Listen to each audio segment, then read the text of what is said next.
What's up mga kainday? Nandito na naman ako. Si Inday, ang inyong kapitbahay. Naghahanap ka ba ng afam? Baka ikaw na ang Cinderellang iniintay ng Prince Charming from Chicago, kaya panoorin mo ang video na ito.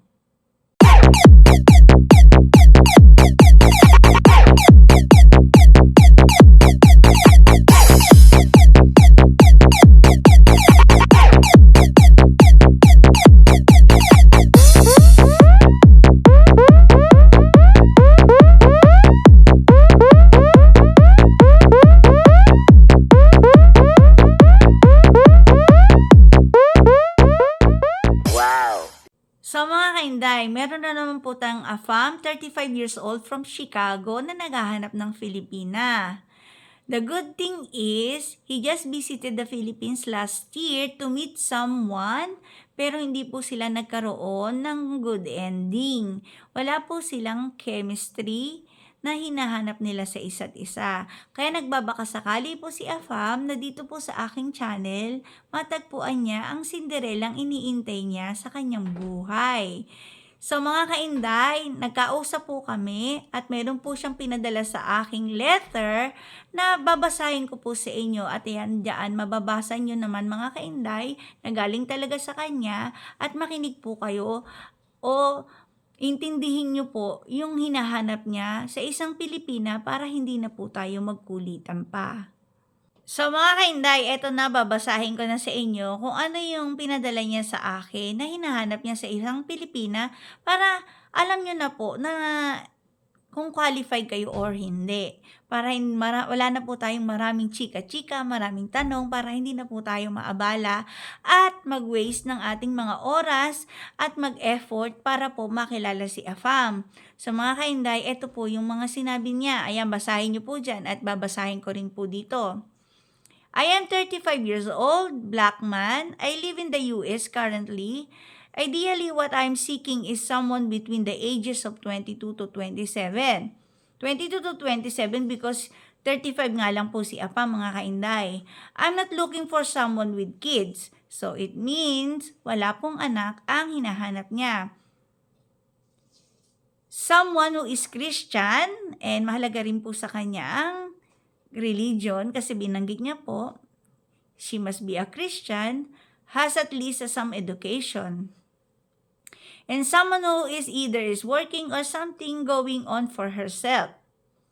I am not looking to bring her to US because I plan on moving overseas or move to Philippines or a nearby country. So mga kainday, ayan, intindihin nyo. May plano po siya na mag-stay for good sa Philippines or sa nearby country.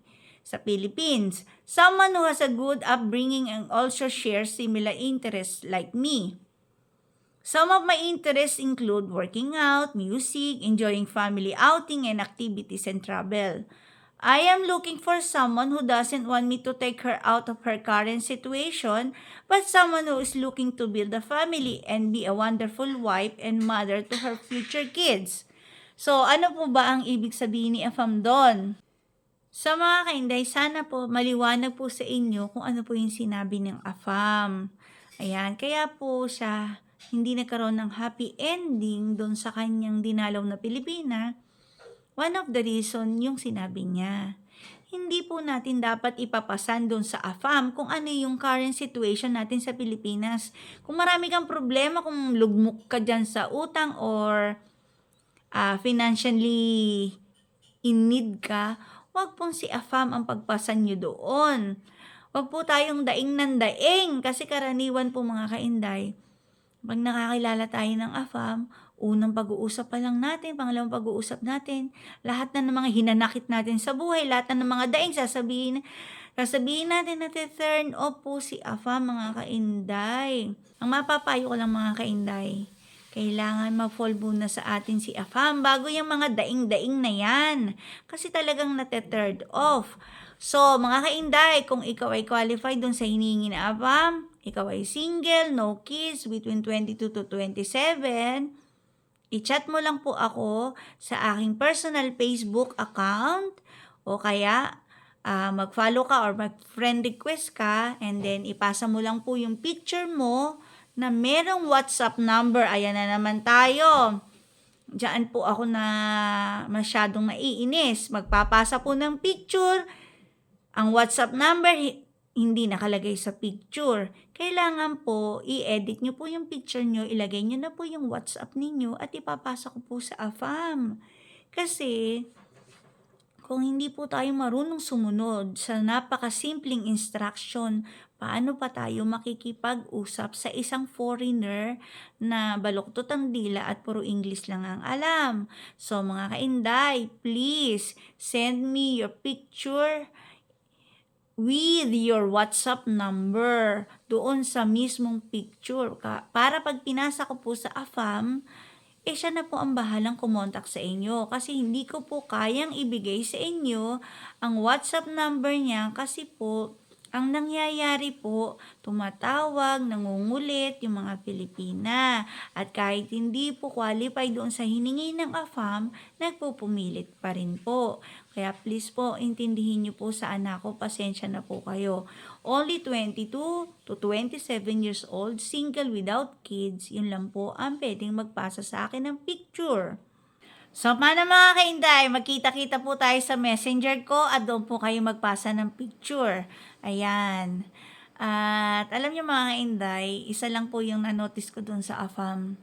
Nakapunta na ng Pilipinas. So, it means meron siyang kakayahan na mag-travel. It means financially stable siya at may kakayahan po siyang tumira sa ibang bansa or mag-business dyan sa Pilipinas.